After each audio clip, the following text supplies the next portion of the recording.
प्रधानमंत्री नरेंद्र मोदी अमेरिका में डेलावेयर के विल्मिंगटन में शुरू होने वाले छठे वार्षिक क्वाड नेताओं के शिखर सम्मेलन में भाग लेने के लिए जा रहे हैं। राष्ट्रपति द्रौपदी मुर्मू ने आज नई दिल्ली में छत्तीसगढ़ के बस्तर क्षेत्र में माओवादी हिंसा के शिकार लोगों से मुलाकात की। संसदीय कार्य मंत्री किरण रिजिजू ने देश में एकता की भावना बढ़ाने के लिए पूर्वोत्तर के नागरिकों के उत्थान का आह्वान किया है। एयर मार्शल अमरप्रीत सिंह को देश के अगले वायुसेना प्रमुख के रूप में नियुक्त किया गया है। विश्व स्वास्थ्य संगठन ने अफ्रीकी देशों में मॉन्कीपॉक्स के मामले बढ़ने पर दक्षिण सूडान में निगरानी बढ़ा दी है। और अब समाचार विस्तार से। प्रधानमंत्री नरेंद्र मोदी अमेरिका में डेलावेयर के विल्मिंगटन में शुरू होने वाले छठे वार्षिक क्वाड नेताओं के शिखर सम्मेलन में भाग लेने के लिए जा रहे हैं। उम्मीद है कि क्वाड समूह के सदस्य जलवायु परिवर्तन से लेकर महत्वपूर्ण उभरती प्रौद्योगिकियों तक कई मुद्दों पर चर्चा करेंगे।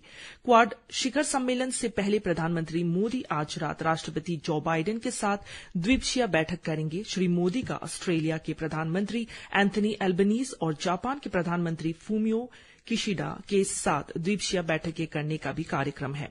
आज सुबह अमेरिका रवाना होने से पहले प्रधानमंत्री ने एक बयान में कहा कि क्वाड फोरम भारत प्रशांत क्षेत्र में शांति, प्रगति और समृद्धि के लिए काम करने वाले समान विचारधारा वाले देशों के एक प्रमुख समूह के रूप में उभरा है। उन्होंने कहा कि वे क्वाड शिखर सम्मेलन में अपने सहयोगियों के साथ शामिल होने के लिए उत्सुक है। श्री मोदी ने विश्वास व्यक्त किया कि राष्ट्रपति बाइडेन के साथ उनकी बैठक से भारत और अमेरिका को व्यापक वैश्विक रणनीतिक साझेदारी को और गहरा करने के लिए नए रास्तों की समीक्षा करने और पहचान करने की अनुमति मिलेगी। प्रधानमंत्री मोदी न्यूयॉर्क जाएंगे, जहां वे भारतीय समुदाय के साथ बातचीत करेंगे और अमेरिका स्थित प्रमुख कंपनियों के शीर्ष अधिकारियों से मुलाकात करेंगे। अपनी यात्रा के अंतिम दिन श्री मोदी न्यूयॉर्क में संयुक्त राष्ट्र महासभा में भविष्य के शिखर सम्मेलन को संबोधित करेंगे। शिखर सम्मेलन का विषय बेहतर कल के लिए बहुपक्षीय समाधान है। प्रधानमंत्री ने कहा कि यह वैश्विक समुदाय के लिए मानवता की भलाई के लिए आगे का रास्ता तय करने का एक अवसर है। राष्ट्रपति द्रौपदी मुर्मू ने आज नई दिल्ली में छत्तीसगढ़ के बस्तर क्षेत्र में माओवादी हिंसा के शिकार लोगों से मुलाकात की। राष्ट्रपति ने सोशल मीडिया पोस्ट में कहा है कि किसी भी लक्ष्य को हासिल करने के लिए हिंसा का रास्ता अपनाना उचित नहीं है। हिंसा किसी भी समाज में के लिए बहुत महंगी साबित होती है।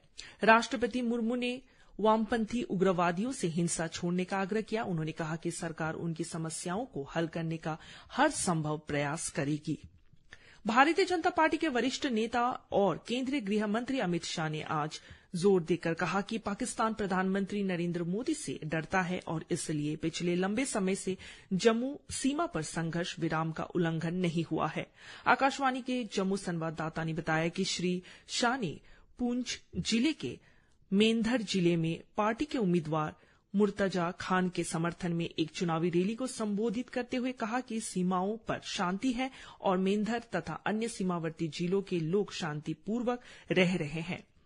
उन्होंने कहा कि 1990 के बाद से इस जगह को आतंकवाद ने तबाह कर दिया था। उन्होंने कहा कि national conference, people's democratic party और कांग्रेस के शासन में पहाड़ी, गुर्जर और बकरवाल समुदाय के लोगों को उनके अधिकारों से वंचित किया गया। उन्होंने कहा कि इन पार्टियों के कारण जम्मू कश्मीर में पंचायत, ब्लॉक विकास परिषद और जिला विकास परिषद के चुनाव लंबे समय तक नहीं हो पाए। आज पंचायतों, ब्लॉकों और जिलों के 30,000 से अधिक प्रतिनिधि लोकतंत्र की प्रक्रिया का लाभ उठा रहे हैं। संसदीय कार्य मंत्री किरण रिजिजू ने देश में एकता की भावना बढ़ाने के लिए पूर्वोत्तर के नागरिकों के उत्थान का आह्वान किया है। वे आज नई दिल्ली में पूर्वोत्तर विद्यार्थी महोत्सव NEST के 7वें संस्करण को संबोधित कर रहे थे। श्री रिजिजू ने कहा कि देश में वर्ष 2014 के बाद से पूर्वोत्तर के लोगों के प्रति सम्मान और जागरूकता में बढ़ोतरी हुई है। केंद्रीय मंत्री ने सभी से देश के विभिन्न हिस्सों में रहने वाले नागरिकों के बारे में जागरूक रहने का आग्रह किया। उन्होंने पूर्वोत्तर विद्यार्थी महोत्सव की सराहना करते हुए कहा कि इस तरह के आयोजन पूर्वोत्तर की संस्कृति के बारे में जन जागरूकता बढ़ाते हैं। इस अवसर पर श्री रिजिजू ने मणिपुर के विरोध प्रदर्शन पर प्रधानमंत्री नरेंद्र मोदी की अपील दोहराई। उन्होंने कहा कि लोगों को हथियार छोड़कर एकता और सद्भाव के साथ रहना चाहिए। नौसेना कमांडर सम्मेलन 2024 का दूसरा संस्करण कल नई दिल्ली में संपन्न हुआ। यह 4 दिवसीय सम्मेलन नौसेना की युद्धक क्षमता बढ़ाने और अन्य सेवाओं के साथ तालमेल बिठाने के लिए समसामयिक सुरक्षा प्रतिमानों से संबंधित चर्चा पर केंद्रित था। सम्मेलन के तीसरे दिन रक्षा मंत्री राजनाथ सिंह भी शामिल हुए। इस अवसर पर उन्होंने हिंद महासागर क्षेत्र में समुद्री सुरक्षा बनाए रखने में भारतीय नौसेना के प्रयासों की सराहना की। श्री सिंह ने अदन की खाड़ी से गुजरने वाले जहाजों की सुरक्षा में भारतीय नौसेना द्वारा निभाई गई महत्वपूर्ण भूमिका की भी प्रशंसा की। स्वास्थ्य और परिवार कल्याण राज्य मंत्री अनुप्रिया पटेल ने जोर देते हुए कहा है कि वैश्विक खाद्य व्यापार को बढ़ाने के लिए खाद्य मानकों का सामंजस्य होना महत्वपूर्ण है। वे आज नई दिल्ली में वैश्विक खाद्य नियामक शिखर सम्मेलन 2024 के तहत आयोजित क्षेत्रीय सम्मेलन को संबोधित कर रही थी। उन्होंने वैज्ञानिक रूप से स्वीकृत खाद्य मानकों को लागू करके उपभोक्ताओं का स्वास्थ्य बेहतर बनाए रखने पर बल दिया। सुश्री पटेल ने कहा कि भारतीय खाद्य सुरक्षा और मानक प्राधिकरण तथा कोडेक्स एलिमेंटेरियस एक स्वास्थ्य और सुरक्षित खाद्य प्रणाली की दिशा में मिलकर काम कर रहे हैं। उन्होंने कहा कि जैव प्रौद्योगिकी और टिकाऊ खेती का अनुकूलन महत्वपूर्ण है। हर वर्ष आज के दिन को विश्व अल्जाइमर दिवस के रूप में मनाया जाता है। इसका उद्देश्य अल्जाइमर बीमारी के बारे में जागरूकता फैलाना और इससे जुड़े नकारात्मक विचारों को दूर करना है।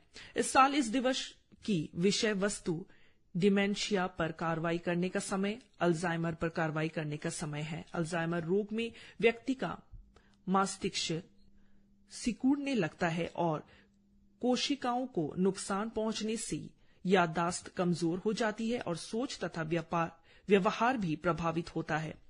इस बीमारी के लक्षण गंभीर नहीं होते और आमतौर पर इन्हें नजरअंदाज कर दिया जाता है। एम्स दिल्ली में न्यूरोलॉजी विभाग की प्रमुख डॉक्टर मंजरी त्रिपाठी ने आकाशवाणी समाचार से विशेष बातचीत में अल्जाइमर रोग के प्रमुख लक्षणों पर प्रकाश डाला, जिनमें याददाश्त कमजोर होना, सोचने में कठिनाई, तर्क वितर्क करने में समस्या, व्यवहार में बदलाव और अवसाद शामिल है।